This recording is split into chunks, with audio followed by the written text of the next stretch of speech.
Nuestro mensaje en esta mañana, amados hermanos, trae un tema delicado, un tema sensible, que reclama de nosotros nuestro mayor discernimiento, capacidad de escudriñar la palabra de Dios.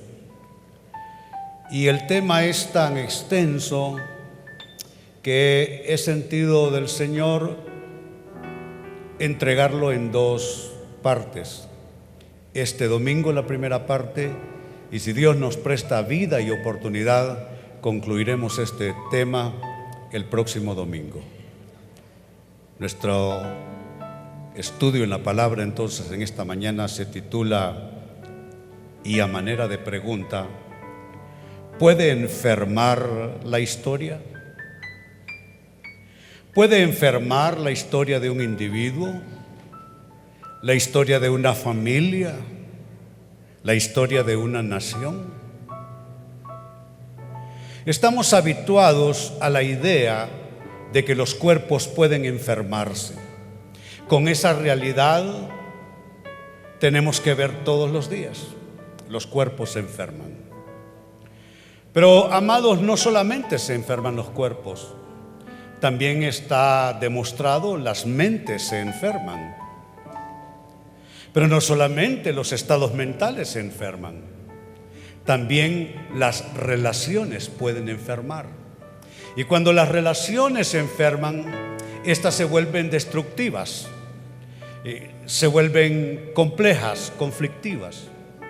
Pero no solo las relaciones pueden enfermar, también finanzas de las personas pueden enfermar. Y hay quienes, pues, en una condición así, pueden alcanzar los picos más altos de éxito financiero para luego caer en picada, en una especie de círculo viciado que impide a estas personas alcanzar un estadio financiero estable.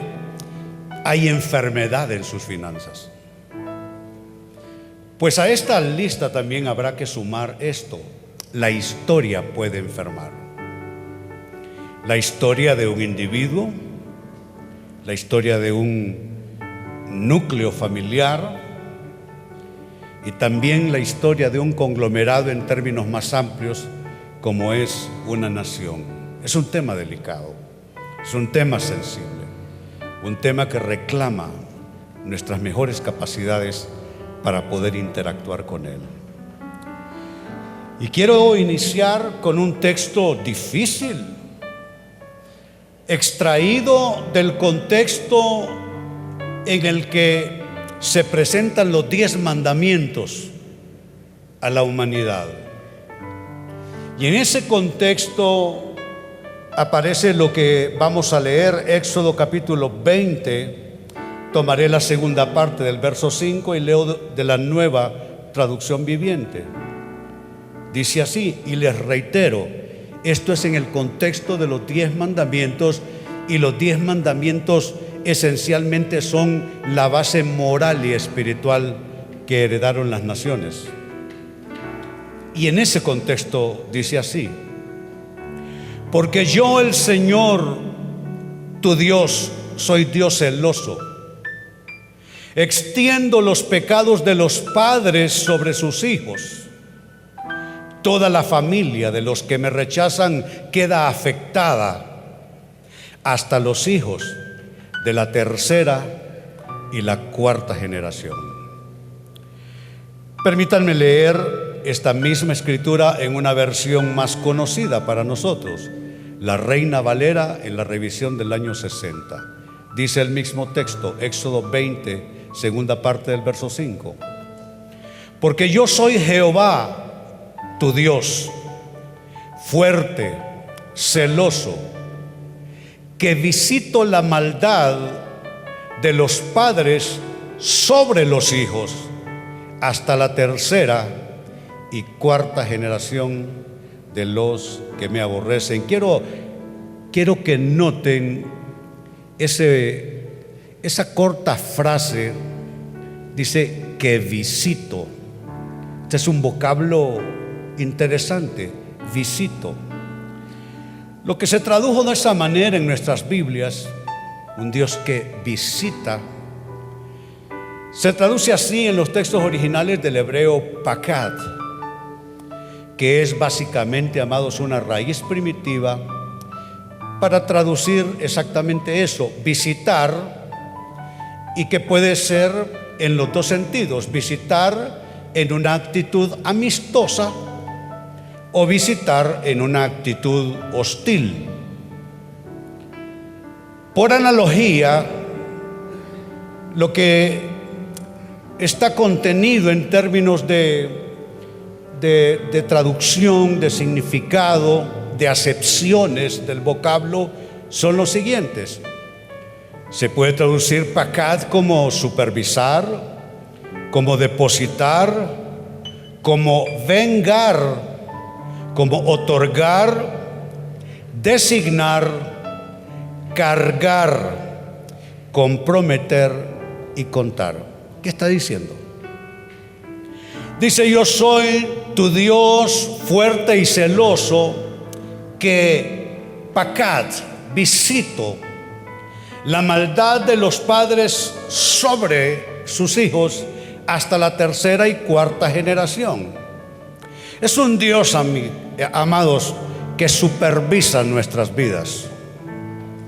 Es un Dios que va a hacer depósitos sobre nosotros. Pueden ser depósitos buenos, como buenas son sus preciosas promesas, pero pueden haber otros depósitos sobre nuestras vidas. Es un Dios que tiene la capacidad de vengar. Mía es la venganza, dice el Señor. Es un Dios que otorga. Es un Dios que designa. Es un Dios con la capacidad de cargar, como quien carga una cuenta o acumula un producto. Es un Dios que puede comprometer nuestras vidas y un Dios que hace cuentas.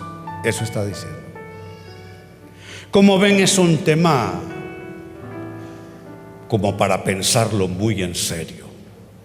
No es un tema cotidiano, no es un tema coloquial, es un tema serio de estudio.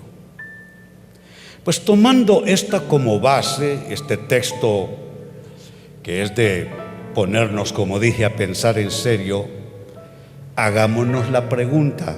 Y en esta primera entrega del mensaje trabajaremos con esta pregunta básicamente: ¿qué factores pueden enfermar la historia personal, familiar o nacional? Si estamos tratando con un Dios que no es un viejecillo de barba blanca, como una especie de Santa Claus que solo quiere traer regalos, sino que es un Dios que quiere mostrarnos a ser responsables con nuestra propia historia, con nuestras elecciones de vida, con nuestras decisiones, con qué clase de asociaciones nosotros nos vamos conectando a lo largo de nuestra vida y de nuestra historia. Es un Dios que nos quiere llevar al punto de pensar en nuestras vidas seriamente y de darnos cuenta que la vida cristiana no es solamente el otorgamiento de milagros y de favores. Por supuesto que eso queda implícito: sanidad, liberación, perdón, vida eterna. Claro que todo eso está implícito, pero que también nosotros podemos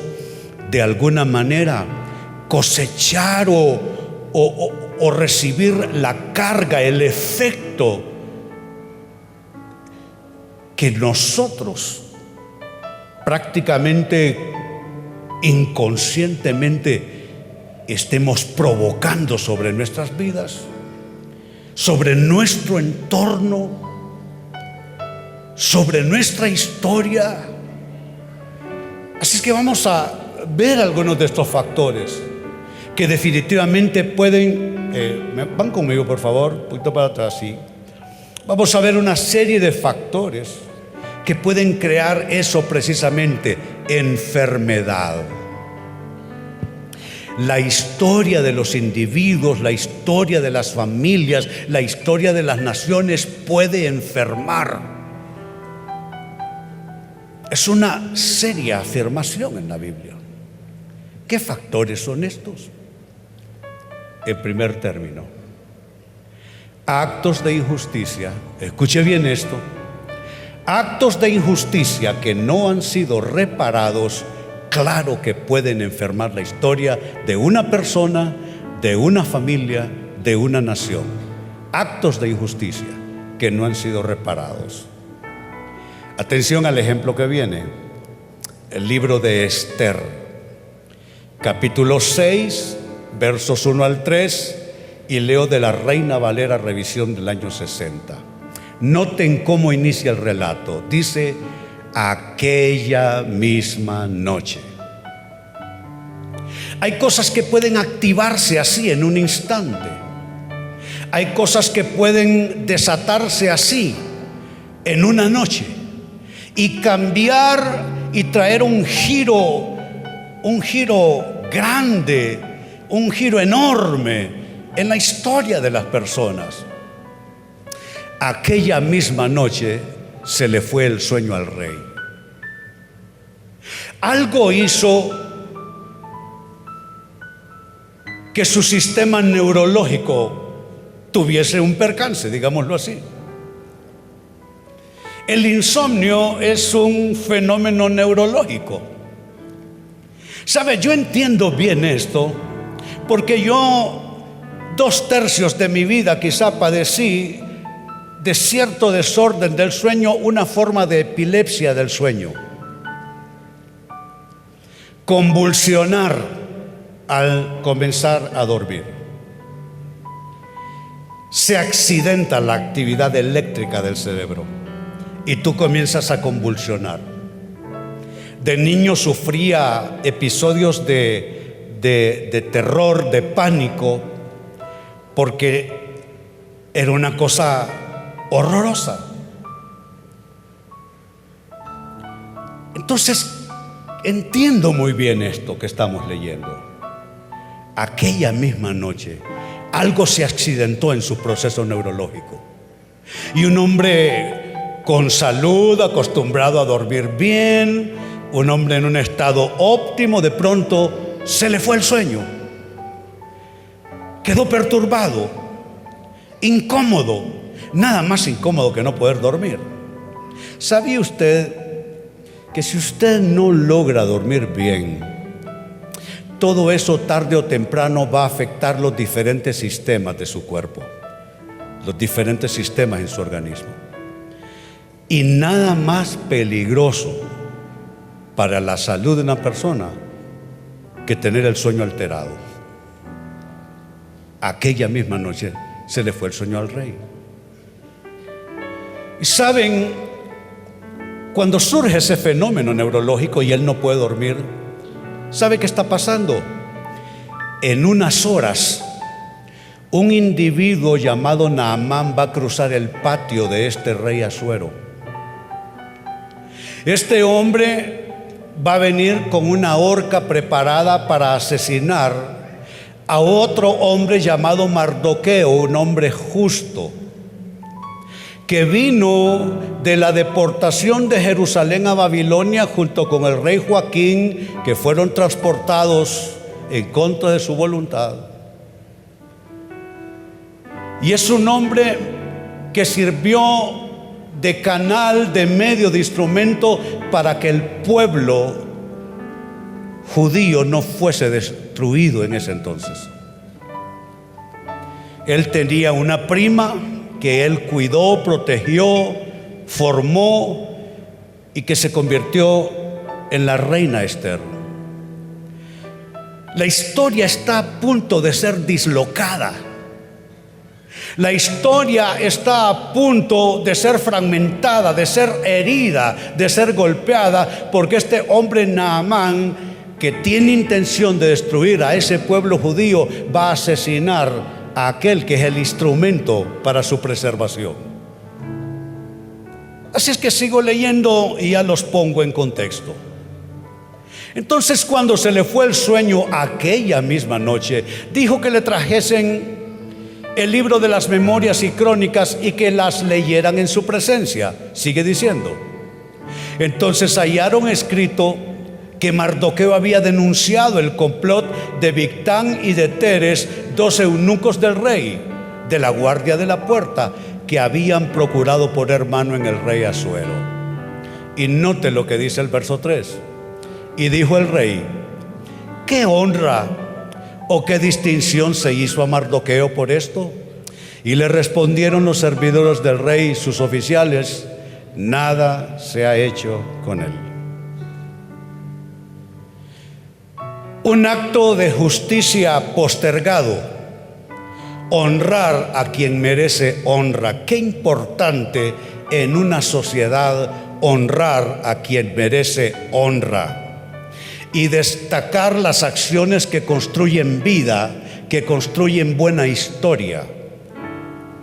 Y porque no se ha hecho justicia a esa gran acción de Mardoqueo que salvó al rey Asuero, le salvó la vida literalmente, porque eso no se ha reparado, no se le ha honrado a Mardoqueo, no se le reconoció lo que hizo, está a punto la historia de sangrar de peor manera, de enfermar de peor manera.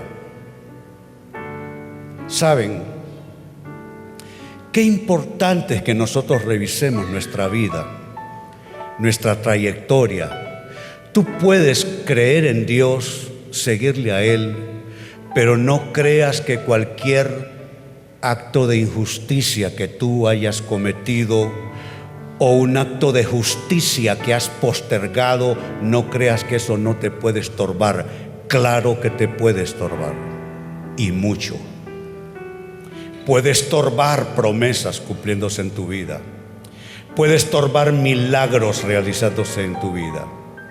Así es que una primera razón, un primer factor, dicho mejor de esta manera, que puede enfermar la historia personal, familiar o nacional, son los actos de injusticia que no han sido reparados. Segundo factor que puede enfermar una historia, y esto ya más tiene que ver de forma directa con la vida de una nación: el asesinato y el derramamiento de sangre inocente. Eso acarrea maldiciones. No creamos que la maldad queda impune a ojos de Dios, que la justicia de Dios no va a reaccionar a la maldad convertida en asesinato tras asesinato en una sociedad como la nuestra. Los periódicos lo muestran con toda claridad: asesinato tras asesinato tras asesinato. Eso puede enfermar nuestra historia. Acompáñenme en esta lectura, es el libro del Génesis, capítulo 4, versos 10 al 12. Dios hablando con Caín, el primer homicida en la historia según el relato sagrado. Y él le dijo: ¿qué has hecho? Y atienda esta lectura: la voz de la sangre de tu hermano clama a mí desde la tierra. La sangre tiene una voz. La sangre habla. La sangre a oídos del cielo no ha enmudecido. No es silenciosa. Quizá mueren personas que a los demás poco les importa, porque así somos los seres humanos. Mientras no me toca a mí o a los míos, solo es una noticia más. Pero note lo que estamos leyendo, que la sangre tiene una voz, que la sangre tiene un mensaje, que la sangre puede clamar a Dios, que no solo clamamos las personas, la sangre derramada clama y levanta su voz. Literalmente, la voz de la sangre de tu hermano clama a mí desde la tierra, dice Dios. Verso 11, ahora pues, y note lo que se desencadena, porque hay sangre hablándole a Dios y hay sangre clamando a los cielos, sangre derramada. Note el resultado, note la consecuencia. Ahora pues, maldito seas tú de la tierra, que abrió su boca para recibir de tu mano la sangre de tu hermano. Y noten el verso 12 en qué consiste esa maldición. Cuando labres la tierra, no te volverá a dar su fuerza. Errante y extranjero serás en la tierra. A causa de sangre derramada, sangre inocente, asesinatos impunes en una sociedad que se ha endurecido, una sociedad donde cada quien salve su pellejo, mientras no me toque a mí, poco me importa. ¿Sabe qué significa la frase cuando labres la tierra? Es la vida productiva del ser humano. Cuando nos esforcemos, cuando luchemos por tener una vida, cuando luchemos por tener una sociedad que valga la pena, que sea motivo de nuestra satisfacción y orgullo en el mejor sentido, nuestras esperanzas serán fallidas. Nuestros esfuerzos se verán infecundos, infructuosos. Cuando labres la tierra, no te volverá a dar su fuerza. Y note, errante y extranjero serás en la tierra. Es cuando la gente no cabe ni siquiera en su propio escenario de vida, cuando la gente no cabe en su propia historia, cuando la gente no cabe en su propio destino. Ese es otro factor entonces que puede enfermar la historia de un individuo, de su entorno inmediato, su familia, y también de una nación. Tercer factor que puede enfermar la historia: pecado inconfeso, es decir, pecado oculto de personas en autoridad o en eminencia. Todos somos pecadores y en la Biblia pecado es pecado. En la Biblia el pecado no se clasifica. No hay pecados grandes ni pecados pequeños, no hay pecados mayores ni pecados menores. Pecado es pecado en la Biblia. Pero cuando se trata de personas supuestas a ser líderes, personas supuestas a ser ejemplo, y personas supuestas a ser una influencia positiva en esa sociedad, ese pecado inconfeso de personas en autoridad o en eminencia enferma la historia. Todo comienza a entrar en un proceso moralmente y espiritualmente de pudrición. No todos somos líderes en esos niveles, no todos somos influencia en esos niveles, pero aquellos que están en autoridad, aquellos que realmente tienen influencia y están pecando con una actitud de impunidad, déjeme decirle, nos están perjudicando a todos.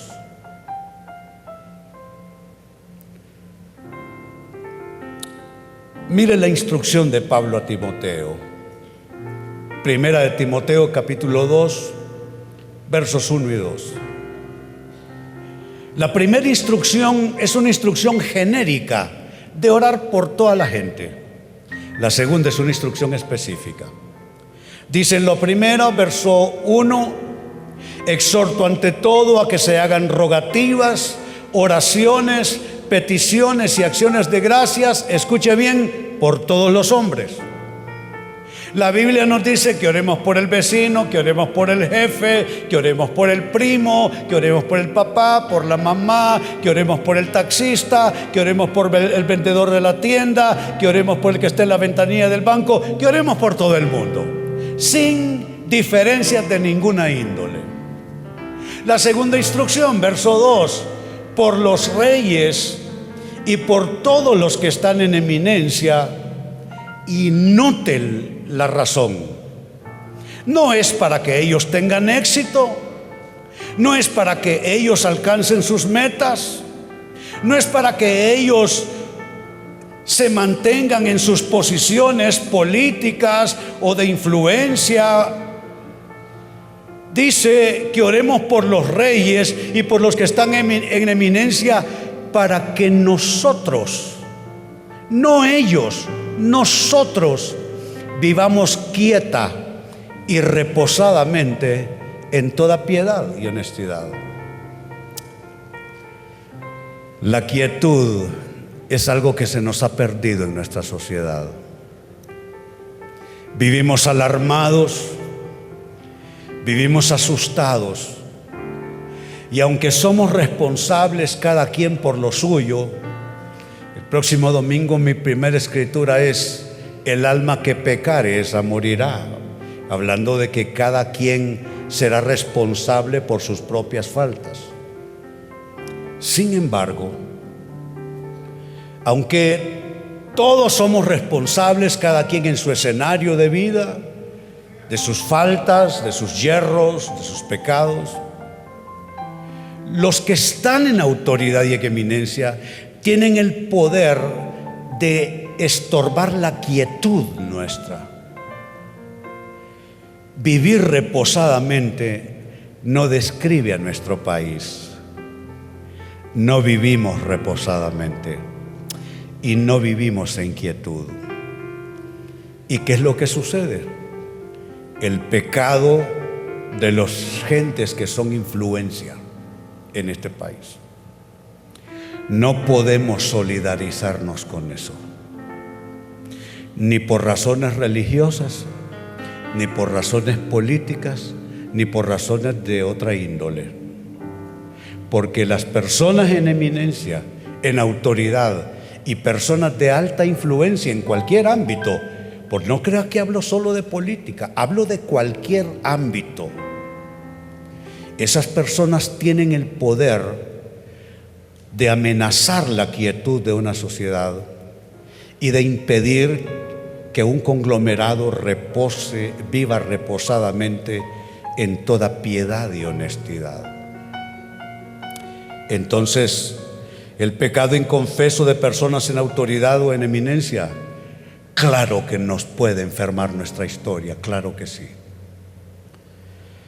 Y número 4, cierro esta primera exposición hoy con un factor más que también puede enfermar la historia: la doctrina extraña. La doctrina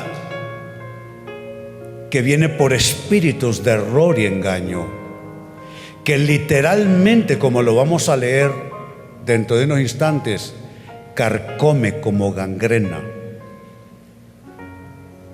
Es importante para el ser humano conocer la verdad. Dijo Jesucristo: y conoceréis la verdad, y la verdad os hará libres. Pero cuando las distintas tribunas donde se habla y se presenta el mensaje, la instrucción, la guía para el pueblo, no está llevando nada más que doctrina extraña, extraña para Dios, extraña para la palabra de Dios, extraña en todo sentido, eso trae un efecto de carcomer y de destruir y de enfermar como una gangrena. Lo dice Pablo en su segunda carta a Timoteo, capítulo 2, versos 17 y 18. Dice: y su palabra carcomerá. Vaya vocablo. Hay mensajes que carcomen, De allí la importancia de hacer lo que yo decidí hace años hacer. Mi decisión fue esta: no prestarle mi vida a cualquiera para que me hable de Dios. No presto mi vida a cualquiera para que me hable de Dios. Tenemos nosotros que prestar nuestras vidas para que se nos hable la verdad de Dios a personas moral y espiritualmente e intelectualmente y teológicamente competentes.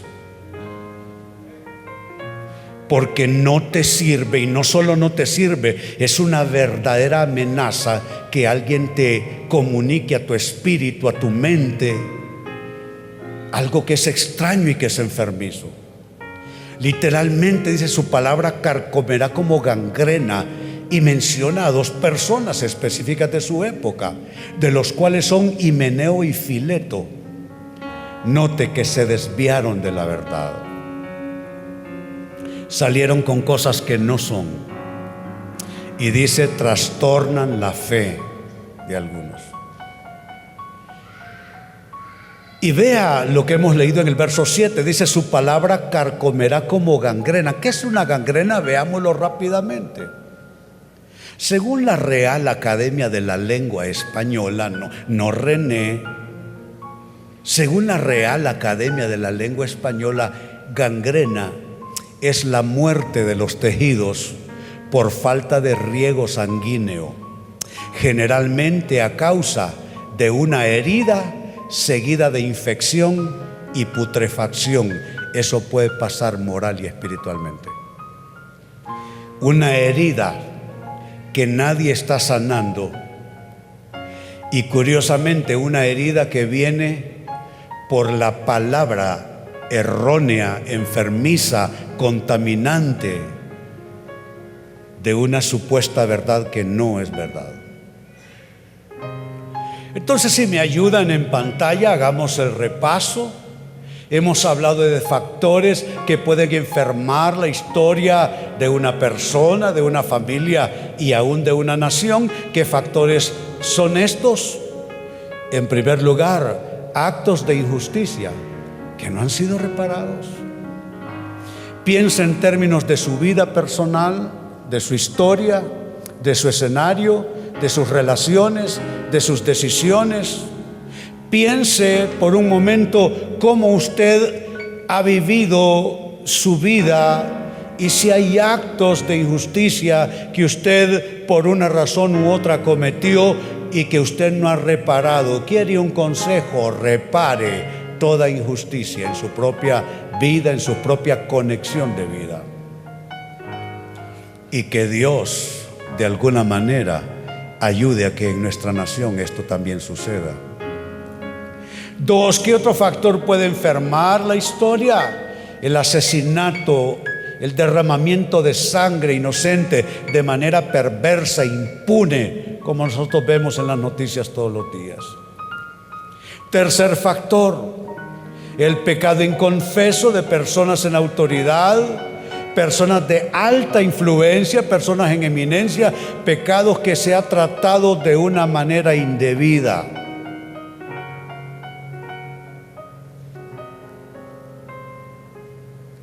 Y número 4, cuando hay doctrina extraña fluyendo y corriendo. ¿Sabe a qué se parece eso? Cuando se rompen las tuberías de aguas negras en las calles por las que pasamos. Usted no quiere que ni las llantas de su carro pasen por esa putrefacción. Así mismo sucede cuando hay basura corriendo, contaminando. Y lo voy a decir yo, y lo digo con respeto, me da pesar cuando veo lo que a veces la televisión nos presenta de púlpitos, de mensajes y de mensajeros. Me da pesar por las personas que comen eso todos los días, que beben eso todos los días y que están bebiendo y comiendo veneno y putrefacción que no les será bendición en ninguna manera. Pues con esto cerramos la primera parte de esta entrega. El momento es propicio para orar a Dios.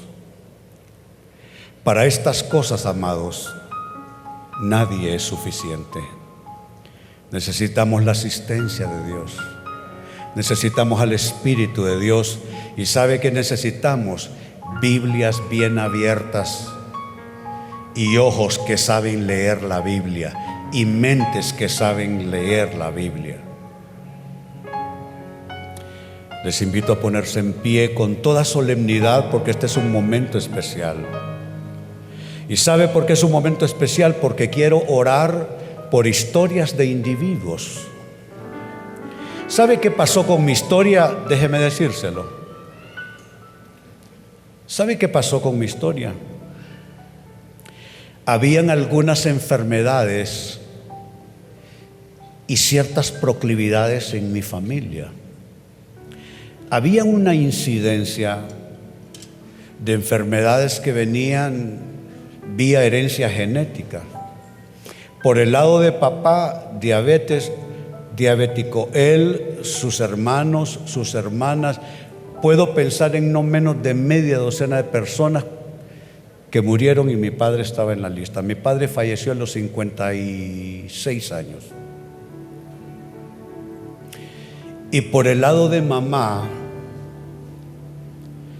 una cierta condición epiléptica y una incidencia de esquizofrenia en cierto grado, en cierto nivel, y ciertos problemas de ese orden.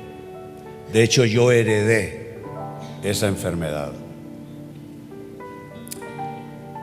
Había algo que no estaba bien en esa historia. La historia se había enfermado. Y sabe, busqué a Dios de todo corazón, me revestí de todo el equipamiento que la Biblia ofrece y me interné en la lucha en pro de la redención y la sanación de la historia mía y nuestra, con una cosa en mente: mis hijos y mis nietos, cuando los tuviese, no serían epilépticos, no serían diabéticos, no padecerían de esquizofrenia. En mi familia, esquizofrenia es una condición bastante recurrente. Familiares cercanos, hermanos, sobrinos. Y con eso en mente dije: no habrán grados esquizofrénicos ni grados epilépticos en mi familia. Mis hijos serán sanos, mis nietos serán sanos. Y les tengo una noticia: ninguno de ellos, absolutamente ninguno padece de esas condiciones.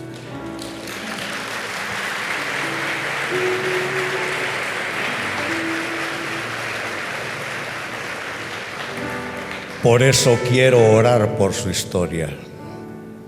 Quiero que usted tenga lo que Dios me dio, porque Dios no hace acepción de personas.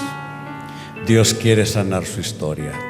Quizá usted puede pensar en ciertas recurrencias en su historia. Hay familias proclives, por ejemplo, al divorcio. Se divorcia uno, el otro.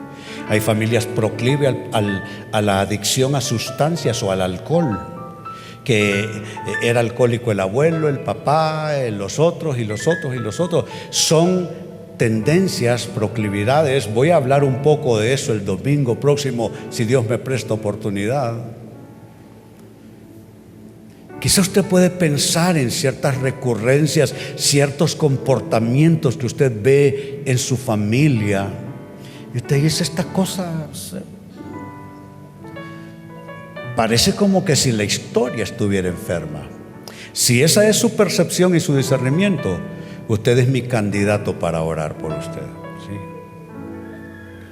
Y como no puedo traerlos al altar porque se me puede significar mucha gente, y porque no estoy para activar emocionalismo, sino un momento en Dios de cara a su altar, entonces usted lo único que va a necesitar es ponerse delante de Dios Y precisamente le invito a hacer eso. Alce sus manos.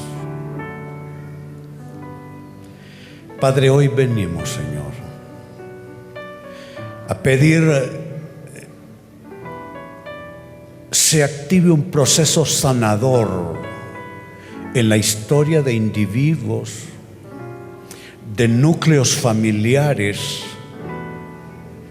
con ciertas dificultades, ciertas debilidades, ciertos condicionamientos que traen esclavitud, generan dolor y aflicción y hacen que un círculo viciado esté sucediéndose de generación en generación, y algunos quizá pueden contar hasta 4 generaciones padeciendo las mismas problemáticas. Pero en el nombre de Jesús, Señor, tomo la autoridad de Cristo. No hablo en mi propia autoridad, mas hablo en la autoridad de aquel que es el nombre sobre todo nombre, nombre ante el cual se doblará toda rodilla de lo que está en el cielo, en la tierra y debajo de la tierra. Le hablo a esa tendencia de fracaso que puede ser moral, puede ser espiritual, puede ser relacional, puede ser financiero, pueden ser tendencias a padecer ciertas enfermedades o a tener ciertos fracasos o ciertas tragedias. En el nombre de Jesucristo reclamamos en la autoridad de aquel que destruyó toda acta de decretos que era contra nosotros, toda acta de decretos que nos era contraria, aquel que nos dio redención de todas aquellas cosas que según la epístola de Pedro heredamos de nuestros padres. En ese nombre y en esa autoridad pido se rompa la cadena en tu persona, mi hermano y mi hermana. En el nombre de Jesús se rompe toda condición esclavista, se rompe toda condición enfermiza, se rompe todo aspecto contaminante, aspecto de putrefacción espiritual que enferma cuerpos, enferma economías, enferma relaciones, enferma historias. En el nombre de Jesús le hablo a tu historia, mi hermano y mi hermana, y declaro una activación del poder de Dios soberana, conforme es Él, para sanidad, para liberación, para redención. En el nombre de Jesús se rompe la cadena en tu persona y no heredarás condiciones previas a tu persona, condiciones que han estado preexistentes antes de que tu historia personal se iniciara. En el nombre de Jesús, toda acta de decretos que nos es contraria, como dice la Escritura, sea clavada en la cruz, en el nombre de Jesús. Bendigo a tus hijos si los tienes, y si no los tienes, bendigo a los hijos que algún día tendrás. Bendigo tu historia y vengo en esta oración intervencionista. Vengo a intervenir lo que ha estado pasando en tu historia. Cosas que no debían suceder y que han estado sucediendo, o cosas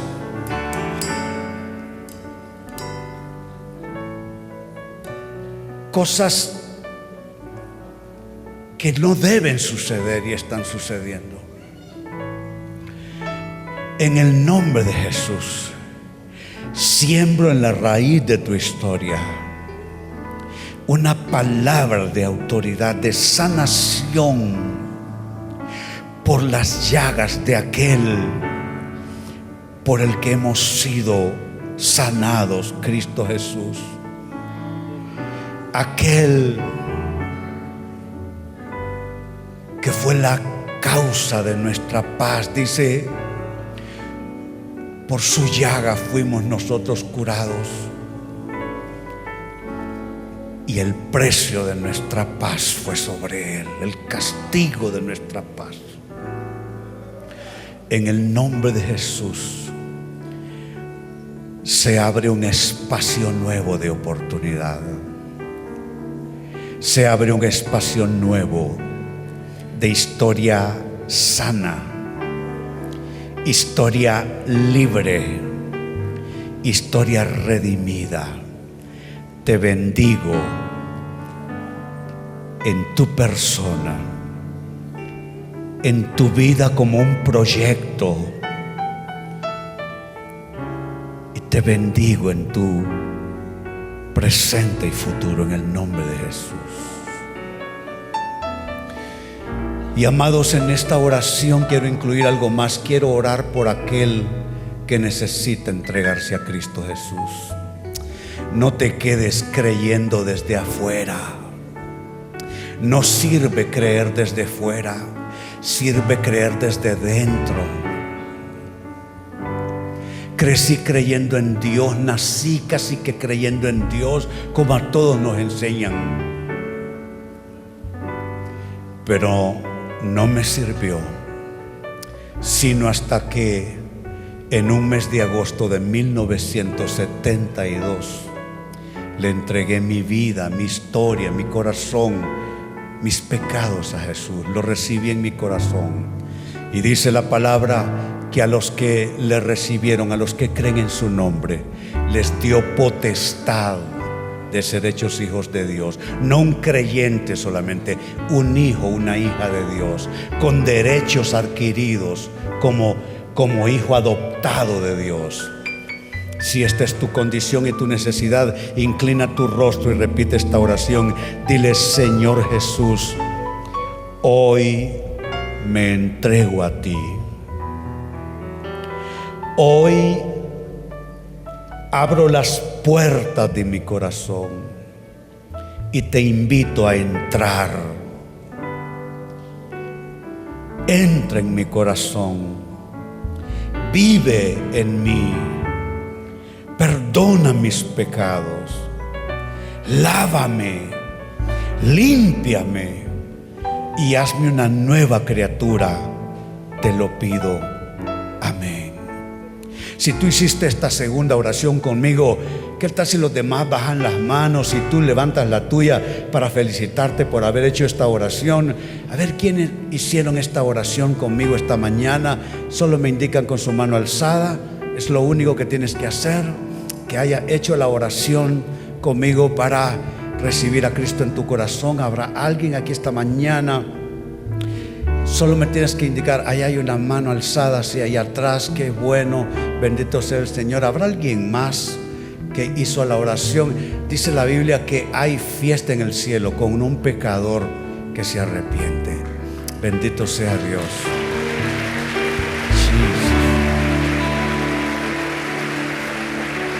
Ahora alzamos nuestras manos. Metámonos con Dios unos instantes antes de volver a nuestras vidas, a nuestra historia. Digámosle esto al Señor.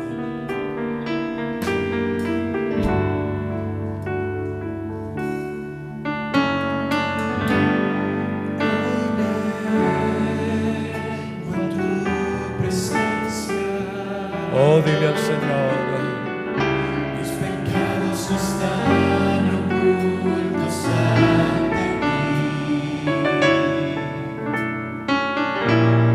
Tú ya lo sabes todo.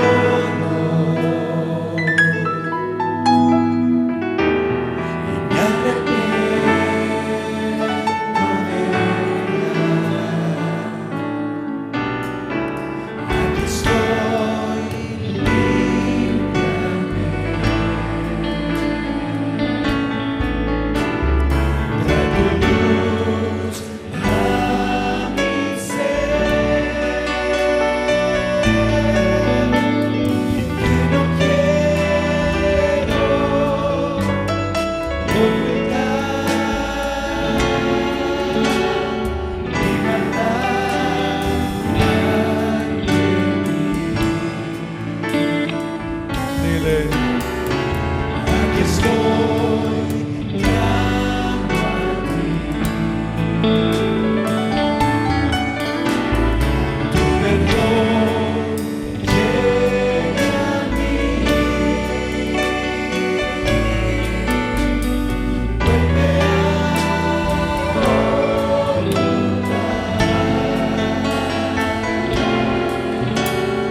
proceso de consagración en este momento.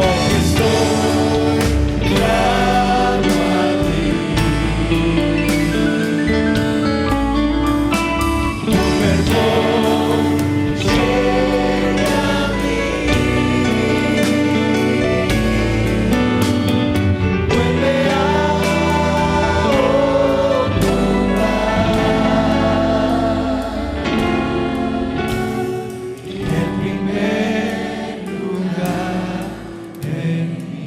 Vuelve a ocupar.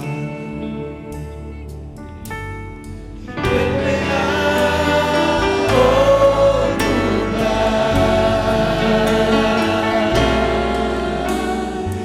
el primer lugar. Aún una vez más lo decimos delante del Señor. Vuelve a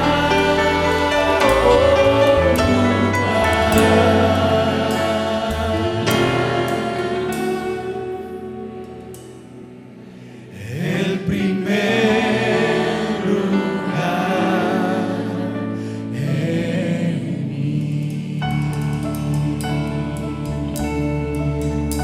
Alzamos nuestras manos una vez más antes de salir. Déjame bendecir tu vida e impartirte la bendición pastoral. El Señor esté a tu lado y te sostenga. Sean las fuerzas de Dios las que te den el poder para avanzar en tu vida. Bendigo tu caminar. Pido que el ángel del Señor acampe alrededor de ti y te proteja. Que el Señor guarde tu sentarte y tu levantarte. El Señor guarde tu salida y tu retorno. Y que tu proyecto de vida en todos los aspectos sea protegido y bendecido y prosperado por las promesas de Dios y por su presencia contigo todos los días. Así te bendigo en el nombre del Padre, del Hijo y del Espíritu Santo. Decimos todos amén, y así sea. Muy bien, amados hermanos, pueden irse en paz a casa. Tengan una semana bendecida y les recuerdo que estaremos de nuevo sobre este tema el próximo domingo, la hora 11 de la mañana. Dios les bendiga.